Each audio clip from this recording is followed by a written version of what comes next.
everybody. If you don't know, I am a huge fan of the Hulk. Like, a really big fan. A really big fan of the Hulk, as I own pretty much every single comic. Well, every single comic that isn't from 1987 and onward. So yeah, I think I'm pretty big.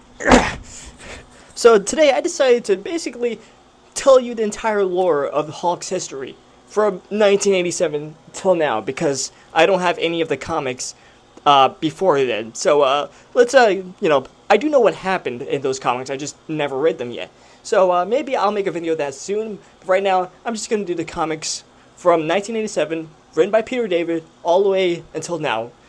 Sort of. I'm not going to get it into the newest run by Philip Kennedy Johnson, because there's only 2 issues out right now, so it wouldn't really make sense to get into that as of today. Also, this is a 2-part series, so this would be the first part, and the next part will be going in later. So let's get into it.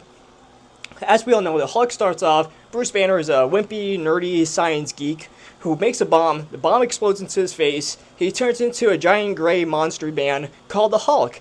And then he turns green, he fights like a little gremlin, then he fights a guy with a giant head, then he fights the Abomination, who's basically him, but like lizard and scaly and ugly. It's a whole thing. But yeah, that's the TLDR. Shenanigans ensue, it doesn't matter.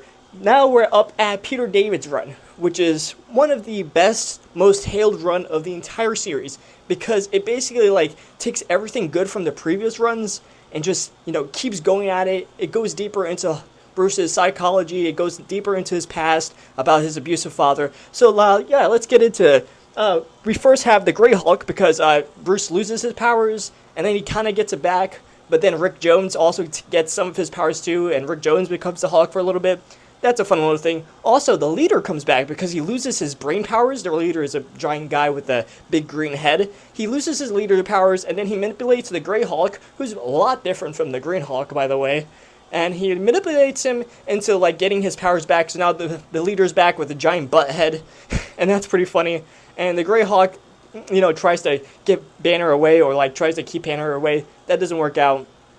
But yeah, that's what happens. After some fun little shenanigans and fun little adventures with robots, and the Hulk gets blown up by a giant gamma bomb, because the leader planted a bunch of bombs around a little town. So that happened. That's like the first half of the series. And then we get Joe Fixit Hulk. Joe Fixit is just a Grey Hulk, but in a gangster suit, because he survived the blast, went on a little a little adventure in the microverse where his old girlfriend who died, by the way, he had like a microverse girlfriend, it was weird. He had a whole girlfriend who died, and he went back there. They like, what are you doing here? And then they, sends him back. And now he's living in Los Angeles, basically an enforcer to like a mob boss, and it's pretty cool. It's actually a really cool run, and the Grey Hulk certainly is a pretty great character, especially compared to the Green Hulk, who's basically just big and dumb and just likes beans and puppies. This one, he's a gangster. He likes women in suits and killing people and fighting. He's super cool. So that's the Joe Fixit run. The Joe Fixit stuff is really cool. It's just him like fighting gangsters and beating up bad guys until people figure out that he's alive again. So to go take him, and then after some pretty intense psychotherapy, they turn into the Merged Hulk. The Merged Hulk is basically Bruce's mind, the Green Hulk's strength, and the Grey Hulk's craftiness merged into one guy.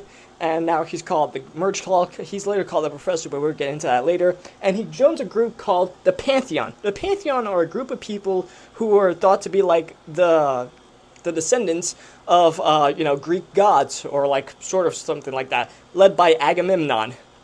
Who's basically like the leader, who's actually a little boy. It gets really weird. Anyway, he goes on a bunch of adventures with them. He stops like a war in some country with the X Factor, and then he stops one of his teammates being married off to a big ugly alien guy. It gets weird. Anyway, hey guys, one thing I did forget to mention was the whole Maestro Future Imperfect Hulk, and that sort of storyline. I totally forgot about that. Anyway, that was a really good storyline, part of Peter David's run. And yeah, it was the first actual showing of the Maestro, so that was pretty good. Anyway, back to the regular video. Anyway, it doesn't really last very long, sort of. Afterwards, he separates from them. He goes on a run with Betty, and those little adventures with that, he plays baseball with, like, I think it was Rhino, and that was pretty cool. And then the whole Heroes Reborn stuff happens. Basically, like the whole heroes get sucked into a small little pocket dimension by Franklin Richards because Onslaught, who's like a merging of Charles Xavier and Magneto to a big evil alien deity. And so Bruce Banner gets sucked into that because they get separated physically, but the Hulk doesn't. He stays, and he goes on to another giant adventure where he like kidnaps an entire island and becomes the ruler of that island, but then he kind of leaves that island, and it's a whole thing too. But it was a pretty fun little thing, and then he becomes War because he teams up with Apocalypse because he has like shrapnel in his brain and he wanted to take it out, but Apocalypse manipulates him into becoming one of his horsemen, and he fights the Juggernaut, nearly kills Rick Jones and the Juggernaut, realizes his mistakes, and runs off. Finally, they get together again later on during the Heroes Reborn stuff, and that was pretty cool. And then he gets together with Betty. That doesn't last long because Betty dies. She fucking dies because, spoiler alert, the Abomination poisons her with his blood. That sucked. That was really sad. And so he like tries to kill himself and stuff like that. And it was really sad, but then he figures out it was Abomination, and he forgives the Abomination for now. And yeah, that's basically Peter David's run for the TLDR people. Just like Grey Hawk, Joe Fixit, he meets the Pantheon, he leaves the Pantheon, he gets separated from Banner, and it's just really cool. It's a lot of sci-fi stuff. There's hints of psychological torment here and there. We get to see like the first look at the Guild Hulk, not called the Guild Hulk. It was just like what Brian Banner, his dad, looked like to him, you know, when he was a kid. It's pretty horrifying, but yeah, it was pretty good. It was a pretty good storyline. So next we get into John Burns / Paul Jenkins run. John Burns' run was basically just a very short 11-issue little, I would say miniseries, but I think it was supposed to be a full series before he left. Basically, the Hulk's mind gets taken over, and it's really boring, and it doesn't really matter because nobody cares.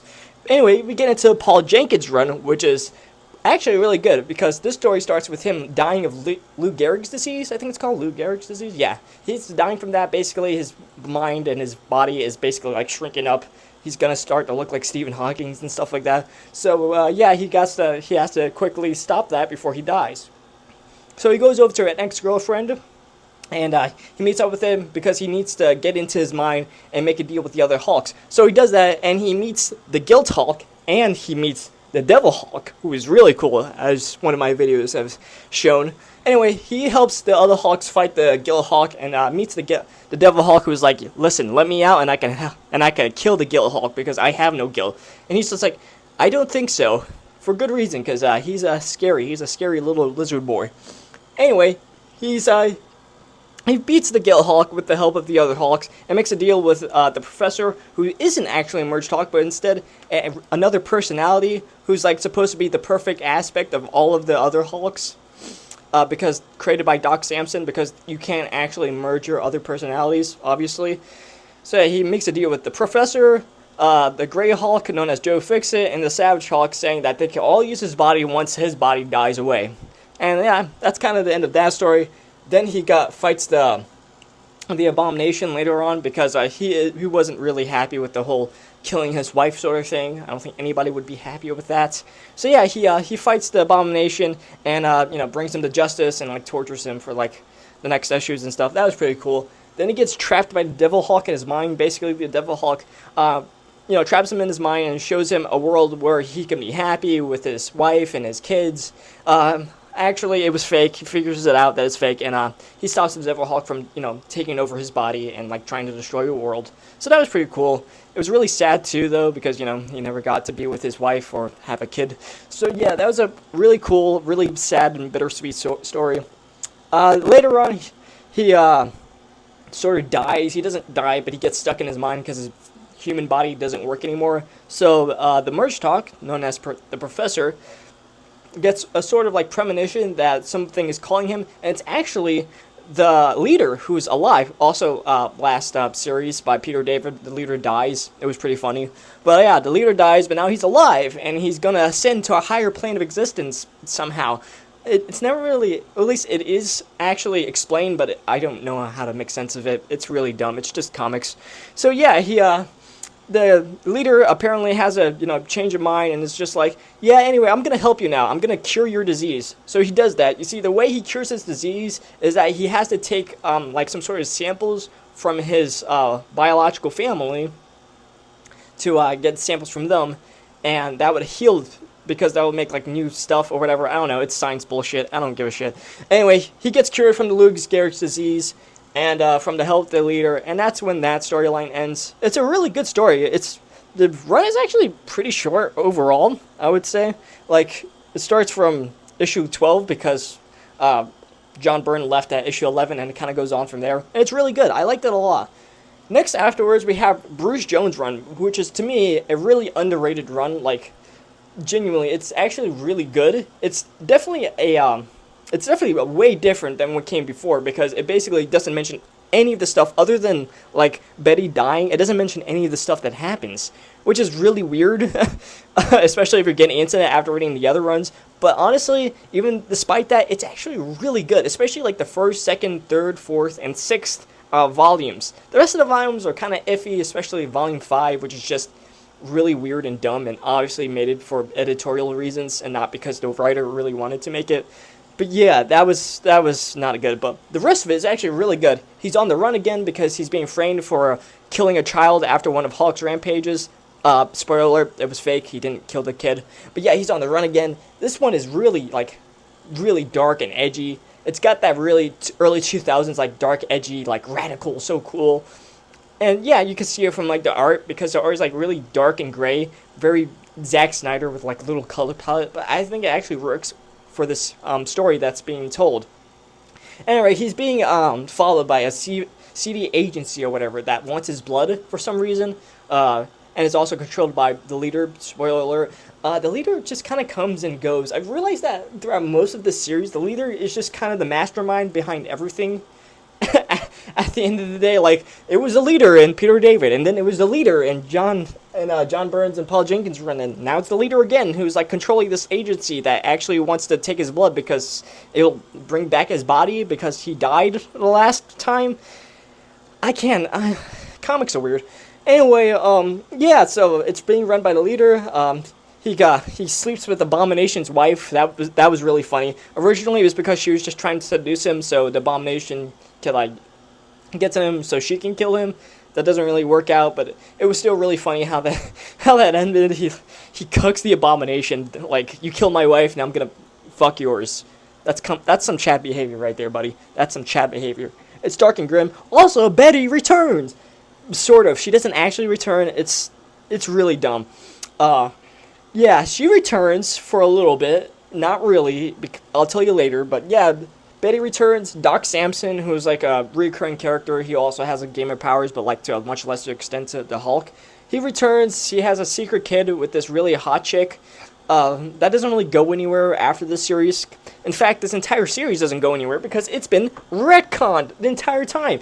The next run by Peter David retcons this entire thing because he didn't like this story and felt like it basically ran back all the character growth that he made with the Hulk. Which, I understand, but, like, seriously? You're walking back everything?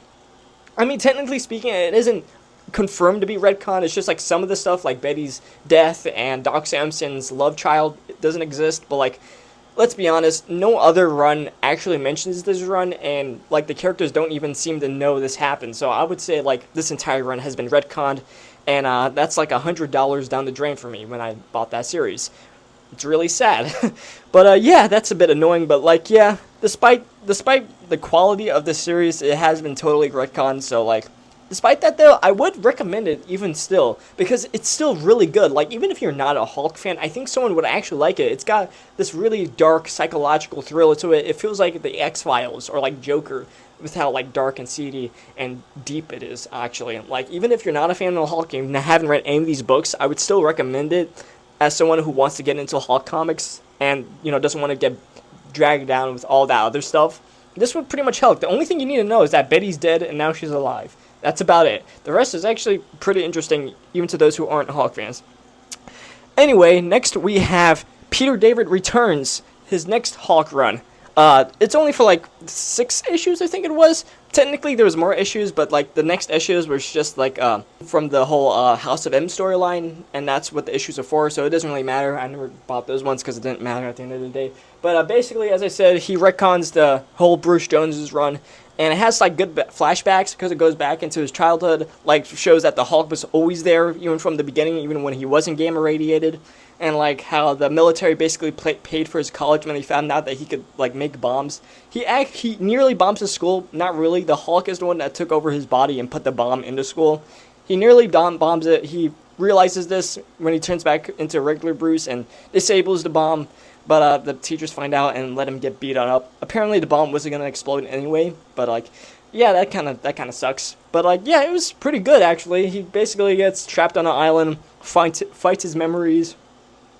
And then realizes that Nightmare, there's this like old god who like controls dreams. Basically, retcon the entire Bruce Jones run. Apparently, it was just all a hallucination, and he was always on that island and stuff. And yeah, that was dumb. Anyway, afterwards we have Greg Pak's run and Jeff Lowe's run. Obviously, this one is considered another run that's considered probably one of the best runs in the entire series. It's like the second best, maybe sometimes first best depending on the fan. But yeah, I really like this run too. It basically starts out with the whole Planet Hulk, World War Hulk stuff. The Planet Hulk saga, as we all know, I made a video about this a while ago, but the Planet Hulk saga, basically, he gets shot up into space by the other heroes because they think he's too dangerous. Well, also because, he just thinks he's too dangerous. They shoot him into space. He lands on Sakaar. He becomes a gladiator. Then he becomes a freedom fighter. And then he becomes the king of Sakaar and marries Sierra, who was once the old guard to, like, the original king. But then they fall in love. And then the ship that he landed in with blew up and killed everybody, including his unborn kid and his wife. So that makes him very upset. And he goes back to Earth and fights the entire Marvel community and beats them. He nearly kills everybody.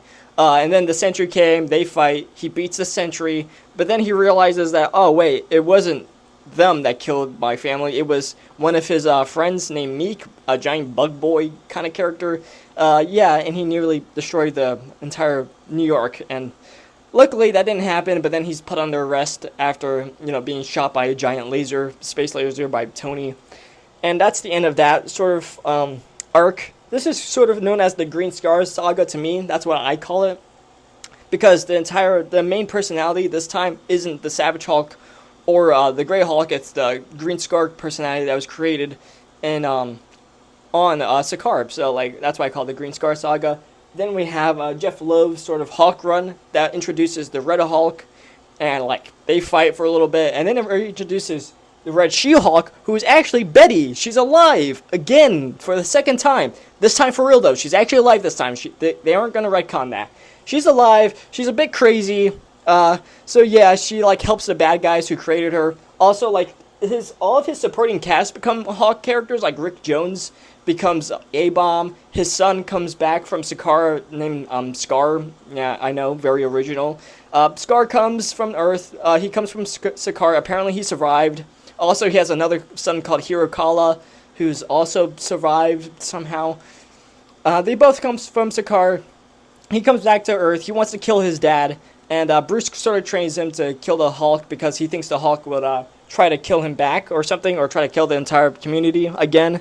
So they start the train together, and then there's like this whole like deep conspiracy with the Intelligentsia, I think it's called, who's basically like the leader again. The leader's back somehow. He supposedly died in Bruce Jones's run, but he's alive again. I don't know how, but like yeah. Anyway, the leader's back along with like MODOK and like a couple other smart villains who are trying to get all the smart people's brain power so they could like create. It's basically if you watch Naruto, you know about the giant eye in the sky. I forgot what it's called, something Japanese. Basically, they're gonna try to make a perfect world through that and like rule the world from there. It doesn't work out. The Hulk comes back, beats everybody. He fights his son. That doesn't work out, and then he realizes he needs his family. And so like him, his cousin, his best friend who's also a Hulk, his wife who's also a Hulk, a couple of his supporting characters from like the Planet Hulk saga, which is really cool. They get together and they make a whole team, and they go on cool adventures. Like they fight his second son, who's like really evil and has tried to destroy the little area microverse that his first sort of first girlfriend from that area, the microverse, and tries to destroy that area. Luckily, he stops him and nearly kills his second son. Well, sort of, Scar nearly kills the second son. Scar kills his brother, or traps his brother inside the planet. And that was pretty cool. And then he goes on this like whole spy thing where his wife is working with one of his villains. And yeah, it's just a lot of marital stuff, which is really funny. But yeah, it's the first appearance of Scar, it's the first appearance of A-Bomb, the first appearance of Red Hulk and Red She-Hulk, and everybody's a Hulk in this run, and it's really good overall. I really like this run. I think it's really great, and I can understand why people like it, especially the first two arcs with the Planet Hulk and the World War Hulk. I would say it becomes less good as it continues on, especially with like the whole spy stuff with his wife, and like the stuff with his other sons. That gets pretty boring overall, but like overall, I would say it's a pretty good run. I would say that they're all pretty good with this exception of John Byrne's like 11 issue boring run. Yeah, that run was pretty boring. Anyway, overall, I'll give the Peter David run a 9 out of 10 because of how long it lasted. It was literally lasted for like 12 years, almost 12 years. So it's like one of the most defining runs of the character. Then we got John Byrne's and Paul Jenkins' run. Since they're both technically separate runs, I would give John Byrne's run like a 6 out of 10. It's really boring. Nothing really happens. Nobody really cares. Paul Jenkins' run, on the other hand, a lot of stuff happens, and it basically builds upon Peter David's run, so I would give that one an 8 out of 10. Too bad it never lasted as long as it should have, in my opinion, because I feel like it was a good successor to Peter David's run. Next, we have Bruce Jones's run. Again, it's really weird how it basically doesn't matter. Like, all this other stuff doesn't really matter for this run to start, and it does kind of walk back a lot of character growth from the other runs, but overall I like it a lot. And despite like the 3 other volumes being pretty bad, I would still give this one a 7 out of 10, a strong 7.5 out of 10, because so much of it is really good. It is just pulled back by the fact that none of the stuff even works, and the fact that it's been retconned, and the fact that like the last 2 volumes was like really bad and didn't really make any sense because of editorial stuff. Peter David's run returns. It's basically just a giant retcon plot. I guess I'll give it like a 5 out of 10. It's not bad, it's just, like, overall, it doesn't matter. I mean, it matters, but not really. Like, you don't really have to read this one unless you've read this one. But yeah, that was a bit disappointing. Greg Pak's run, on the other hand, especially Jeff Loeb's run, that one is also an 8.5 out of 10. Mostly because it stops getting good after like the middle point. But overall, I like it a lot, and I enjoyed the entire series. So I'll give that one 8.5 out of 10. The whole Green Scar stuff, the World War Hulk stuff, the World Breaker Hulk stuff is also really cool. The fact that we got everybody as a Hulk, that's a bit lame. That's a bit whack. But the rest of the stuff surrounding it, the dialogue and the art and the cool stories, that's really good. So yeah, this is my first part. I hope you enjoyed this one. And the next part will be coming really soon. We'll be discussing the next runs, Jason Aaron's run, Mark Waid's and Gary Dugan's run. Greg Pak returns again with a new Hulk. We'll get into that. I have a lot of opinions on that one. And of course, we'll get into Al Ewing's The Immortal Hulk, which is one of the best, not only the best Hulk runs, but one of the best runs on a character, period.